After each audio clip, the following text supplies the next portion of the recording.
could go live somewhere else, but Whatever. these people belong here. He's a kid. How dare you?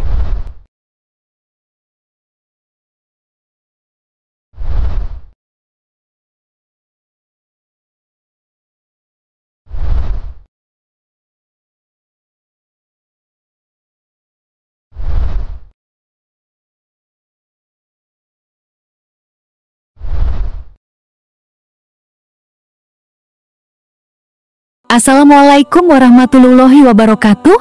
Sahabat motivasi Islam yang sangat dirahmati oleh Allah Subhanahu wa Ta'ala.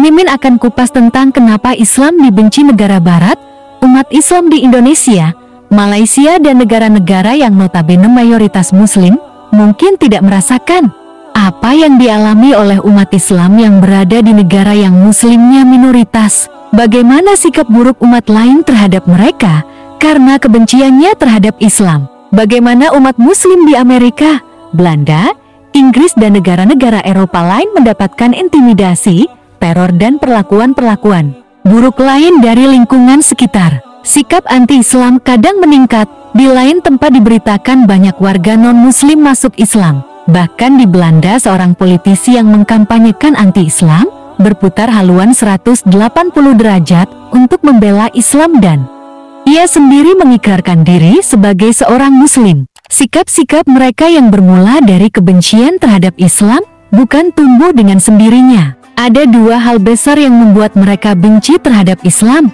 yaitu: pertama, pemberitaan media. Media yang sengaja menyudutkan Islam, media yang didomplengi kepentingan politik, atau media tidak mengetahui apa-apa. Media yang jenis ketiga tersebut hanya memberitakan apa yang jelas-jelas terlihat oleh mata tentang sikap dan perilaku umat Islam.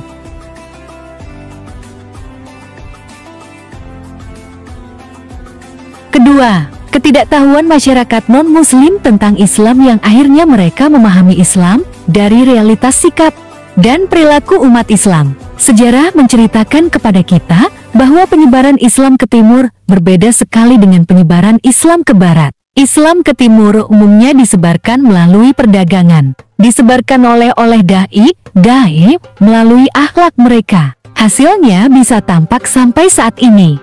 Islam menyebar dan bertahan lama karena umat mengenal Islam sebagai agama yang cinta damai dan akhlak baik. Sedangkan Islam ke barat diperkenalkan melalui politik dan perang. Bagaimana invasi yang dilakukan oleh kerajaan Umayyah yang berpusat di Andalusia, Spanyol, yang kemudian menginvasi Italia dan Prancis. Masyarakat barat melihat Islam sebagai agama yang penuh kebencian, kekerasan dan penumpahan darah. Yang pada masa berikutnya, kebencian terhadap Islam menguat. Melalui Paus Urbanus II, lahirlah peperangan mengatasnamakan agama. Akhirnya Islam pernah menghilang dari Eropa. Sikap berbeda orang-orang timur dan barat terhadap Islam bukan lahir dibuat-buat. Sikap mereka terhadap Islam lahir karena melihat sikap dan perilaku penyebar Islam. Memori atas penjajahan yang dilakukan oleh kerajaan-kerajaan Arab terhadap nenek moyang mereka masih kuat dan melekat.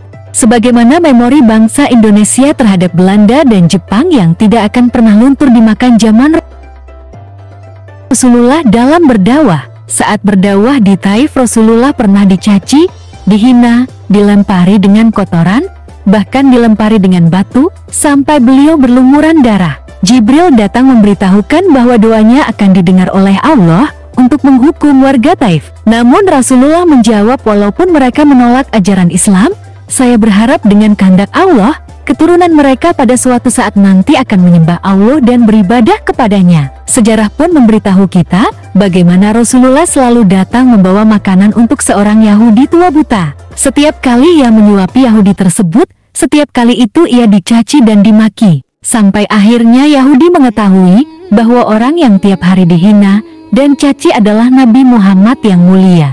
Dan akhirnya ia memutuskan untuk memeluk Islam. Islam terrefleksi melalui sikap dan perbuatan pemeluknya Rasulullah. Suksesnya dakwah Nabi karena Nabi mengutamakan akhlak. Pelajaran yang dapat kita pelajari dari tema video kali ini, sebaiknya kita: pertama, untuk membantu saudara kita negara-negara yang notabene minoritas adalah dengan menunjukkan kepada dunia sikap umat Islam yang baik. mulia sesuai dengan yang diajarkan oleh Al-Quran dan hadis. Kedua, dalam melaksanakan dakwah, alangkah lebih baiknya memahami metodologi dakwah Rasulullah. Gunakan metode dakwah yang baik, yang mencerminkan bahwa Islam tidak mengajarkan kekerasan. Memberi roti adalah sebuah kebaikan. Namun ketika memberinya dengan dilemparkan ke muka orang yang diberi, apakah masih disebut kebaikan? Allahumma bisawab.